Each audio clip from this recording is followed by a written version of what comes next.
দলের বিধায়কদের এবার কড়া বার্তা দিল আরএসএস। সবাইকে নিয়ে চলতে হবে এবং সকলকে যাতে পরিষেবা দেওয়া যায় তা নিশ্চিত করতে হবে বিধায়কদের।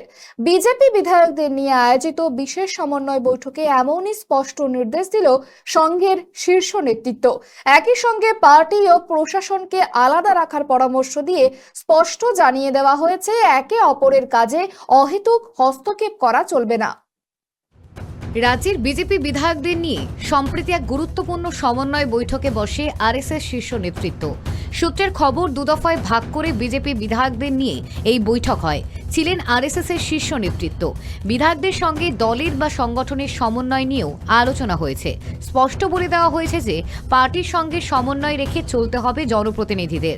প্রশাসনের কাজে স্থানীয় নেতাদের নাক গলানো বা হস্তক্ষেপ যে সংঘ একেবারে পছন্দ করছে না, তা বৈঠকে পরিষ্কার করে দেওয়া হয়েছে। সম্প্রতি বিধায়কদের সাথে সংগঠনের সমন্বয়ের অভাব নিয়ে একাধিক অভিযোগ উঠছিল। কোথাও মণ্ডল ভিত্তিক কর্মসূচিতে বিধায়কদের ডাকা হচ্ছে না, আবার কোথাও বিধায়করা নিজেরাও উপস্থিত থাকছেন না। এই দূরত্ব মেটাতে জেলাভিত্তিক কোর কমিটির সিদ্ধান্ত মেনে চলার ওপর জোর দিয়েছে সংঘ। প্রধান নির্দেশিকা: প্রশাসনের কাজে স্থানীয় নেতাদের হস্তক্ষেপ নয়, মণ্ডল ভিত্তিক কর্মসূচি ও জেলা কোর কমিটির মাধ্যমে কাজ পরিচালনা করতে হবে। জেলায় শ্রমিক বা হিন্দুত্ববাদী সংগঠনের কর্মসূচিতে দলীয় সম্মতি নিশ্চিত করা বাধ্যতামূলক। সূত্রের খবর, সংঘের শীর্ষ নেতৃত্ব আরও একবার মনে করিয়ে দিয়েছে, বাংলায় বিজেপির সাফল্য শুধু দলীয় কৃতিত্ব নয়, আরএসএস এর নেপথ্যে ভূমিকা অনস্বীকার্য। ভোটের সময় ছোট ছোট সভার আয়োজন করে এবং বেছে বেছে হিন্দু ভোটারদের বাড়ি গিয়ে প্রচার করে বিজেপির জন্য জনসমর্থন জোগাড় করেছে আরএসএস।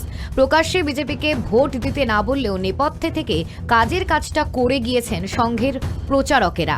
অন্যান্য সামাজিক সংগঠন, সংঘ পরিবারের বড় ভূমিকা রয়েছে। আর সর্বোপরি তৃণমূলের বিরুদ্ধে মানুষের পুঞ্জীভূত ক্ষোভ বিজেপির পক্ষে গিয়েছে। কাজেই বিধায়ক ও নেতৃত্বকে জনসংযোগ বাড়াতে হবে, প্রতিটা মানুষের সঙ্গে যোগাযোগ রাখতে হবে। ত্রয়ন চক্রবর্তীর রিপোর্ট, কেটিভি বাংলা।